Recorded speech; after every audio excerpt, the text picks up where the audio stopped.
Welcome to my YouTube channel. जोंनि दिनैनि टपिकानो जाहैबाय GK and Current Affairs बर' रावजों। नोंथांमोना भिडिअखौ नायनानै मोजां मोनोब्ला लाइक खालाम, साबस्क्राइब खालाम, लोगोसे बेल आइकनखौबो थुनानै हो जाहाथे आंनि गोदान भिडिअफोरखौ नोंथांमोनहा मोनबाय थानो हायो। सेथि सोंलुआव दङ गुवाहाटी इउनिभारसिटिखौ माब्ला गायसनदोंमोन? 1935, 1948, 1952, 1903। कारेक्ट आन्सारानो जाहैबाय अप्शन नाम्बार बी 1948। नैथि सोंलुआव दङ आसामनि दानि गिबि मन्थ्रि चिफ मिनिस्टारनि मुङा मा? डक्टर हिमन्त बिश्व शर्मा, अतुल बरा, हाग्रामा महिलारी, सर्बानन्द सोनोवाल। थार फिननाया जाहैबाय option number D Sarbananda Sonowal. थामथि सोंलुआव दङ आसामनि दासान्दि सोलोंथाइ मन्थ्रि एबा एजुकेशन मिनिस्टारनि मुङा मा? सिद्धार्थ भट्टाचार्य, डक्टर हिमन्त बिश्व शर्मा, सर्बानन्द सोनोवाल, अखिल गगৈ। कारेक्ट आन्सारानो जाहैबाय अप्शन नाम्बार बी डक्टर हिमन्त बिश्व शर्मा। ब्रैथि सोंलुआव दङ नामघोसाखौ सोर रनसायदोंमोन? माधवदेव, शंकरदेव, लक्ष्मीनाथ बेजबरुवा, मामुनि रयसम गोस्वामी। कारेक्ट आन्सारानो जाहैबाय अप्शन नाम्बार ए माधवदेव। 5 नाम्बार सोंलुआव दङ आसाम साहित्य सभाखौ माब्ला गायसनदोंमोन? 1915, 1917, 1920, 1930। कारेक्ट आन्सारानो जाहैबाय अप्शन नाम्बार बी 1917। 6 नाम्बार सोंलुआव दङ लाचित दिवसखौ माब्ला फालिनाय जायो? 13 जुन, 18 September, 20 October, 24 November.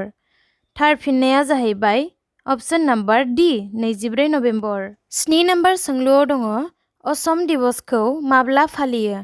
5 March, 12 August, 2 December, 23 January. थार फिननाया जाहैबाय option number C 2 December.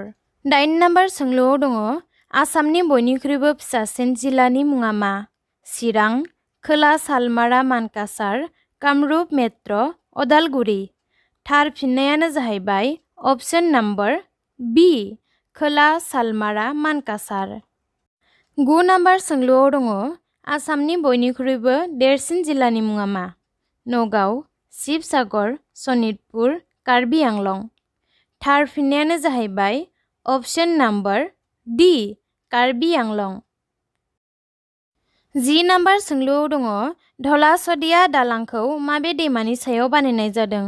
Burlungbuthur, दिबां, लहित, सियां। थार फिननायानो जाहैबाय option number C Lohit. 11 number सोंलुआव दङ मामुनि रयसम गोस्वामीया बेसे मायथाइयाव ज्ञानपीठ एवार्डखौ मोननो हादोंमोन? 1998, 2000, 2001, 2002। थार फिननायानो जाहैबाय अप्शन नाम्बार बी 2000। 12 नाम्बार सोंलुआव दङ शंकरदेवा गिबि नामघरखौ बबेयाव गायसनदोंमोन? नारायणपुर, माजुलि, बरद'वा, सरायदेव।